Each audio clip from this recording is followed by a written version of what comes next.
একটা মাননীয় বিচারক তার ওয়াইফ মারা গেছে, তার খুনিকে প্রচার করতেছেন, নির্দ্বিন্দায় প্রচার করতেছেন, আরেকজন খুনি পালিয়ে গেছে, সেই ভক্তিটা দিব দেখে 32 যেটা বাঙালির ঠিকানা, আমার ঠিকানা, স্বাধীনতার ঠিকানা, মুক্তিযুদ্ধের ঠিকানা, 30 লক্ষ শহীদের ঠিকানা ঘুরিয়ে দিয়ে সেখানে খিচুড়ি পাক করেছেন।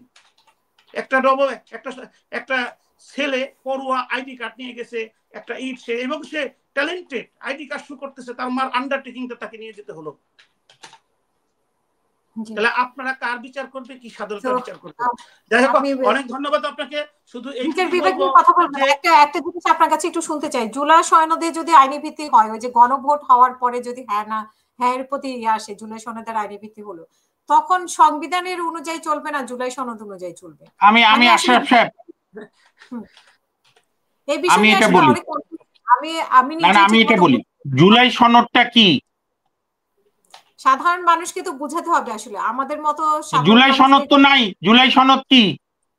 জুলাই সনদ কি আকাশ থেকে নামাইছে? আমাদের মূল সমস্যা সংবিধান এতকাল কোন সরকার মানেনি, যে কারণেই আমাদের এই করুণ পরিণতি। মানে গণতন্ত্রের অবকাঠামো উন্নয়ন সব আমলে অনেক হয়েছে, এগুলো যে যার মতো দেখবে।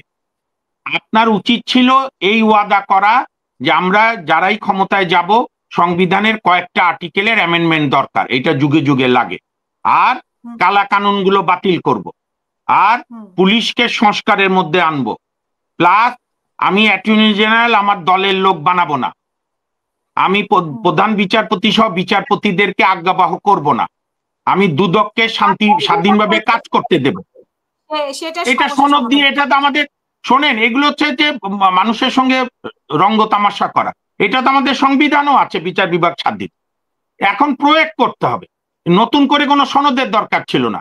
এগুলো হচ্ছে আলী রিয়াজদের, বিদেশি লোকদের নিয়ে এখানে 8 মাস, আমি তো বলবো বিএনপি নিজেই আজকে বুঝতে পারছে যে তাদের এত সময় দেওয়াই ঠিক হয়। এখানে গণভোটের কোনো বিধানই নেই। গণভোটের প্রথম দিকে তো আপনারাই বলছেন বিএনপি কেন সময় দিচ্ছে না, বিএনপি কেন সংস্কার চায় না, এটা তো আপনারাও টকশোতে বলেছেন। হ্যাঁ, কারণ আমরা চেয়েছিলাম, আমি বলি 1 মিনিট, আমরা ভেবেছিলাম ইউনূস সাহেব যত সুন্দর করে ভাষণ দেয় উনি বোধহয় কার্য সেরকম সুন্দর চায়, এখন তো দেখা হলো কিচ্ছু চায় না। সুতরাং যেটা হয়েছে হয়েছে। সমাধান কি হবে এখন যেটা চাচ্ছে সরকার, যে গণভোট, এই সময় গণভোট হয়ে গেল, হ্যাঁ জয়যুক্ত হলো, তখন জুলাই সনদে কি হবে? মানে কি, মানে এটা কি, মানে তখন নতুন সংবিধান, নতুন সংসদ যদি বৈধতা না দেয় জুলাই সনদ থাকবে না, সহজ হিসাব। কারণ এই গণভোটই অবৈধ। আমি 1 মিনিট শেষ করে দিই। এই গণভোটই অবৈধ, আমাদের সংবিধানে এখন গণভোটের কোনো বিধান নেই। তো সরকারই তো অবৈধ, সরকারের আমলে যদি নির্বাচন হয়, নির্বাচনও তো অবৈধ হবে, গণভোটও অবৈধ না। সেটা পার্লামেন্টে, আপনি তো ইতিহাসগুলো পড়ছেন না, সেটা তো অতীত জিয়াউর রহমান সাহেব 79 পার্লামেন্টে বৈধ করে নিয়েছে, এরশাদ 86 সালে বৈধ করে নিয়েছে। সেরকম নেক্সট সংবিধানে, হ্যাঁ 111-এ শেখ হাসিনা 2007-এ এপ্রিল মাসে লন্ডন যাওয়ার আগে বলছিল না যে ফখরুদ্দিন মঈনুদ্দিন ভয় পেন না, আপনাদের ভালো কাজগুলো আমি বৈধতা দেবো আমি যদি নির্বাচনে জিতি। এগুলো তো ঐতিহ্য আছে। মুশকিল হচ্ছে মূর্খদের রাজ্যে তো মুশকিল। যাই আপনি করেন, আগামী সংসদে প্রথম অধিবেশনে যদি সংখ্যাগরিষ্ঠ মেম্বাররা এই সকল কর্মকাণ্ডকে বৈধতা না দেয়, অবৈধ। হয়তো কিছু দেবে, কিছু দেবে না, পুরাই দিতে পারে। দিলে যদি যেটা যেটা দেশের জন্য ভালো, আমিও চাই দিক। এখন যে গণভোটের যে মূলা ঝুলিয়েছে, এটা তো অহেতুক, কারণ উনি নিজেও ক্লিয়ার না। 4টা প্রশ্ন আছে, কেউ যদি 4টা প্রশ্নের 2টার সঙ্গে একমত, 2টার সঙ্গে দ্বিমত, তাহলে উনি কিভাবে ভোট দেবে? আমাকে এই প্রশ্নের উত্তর দেন।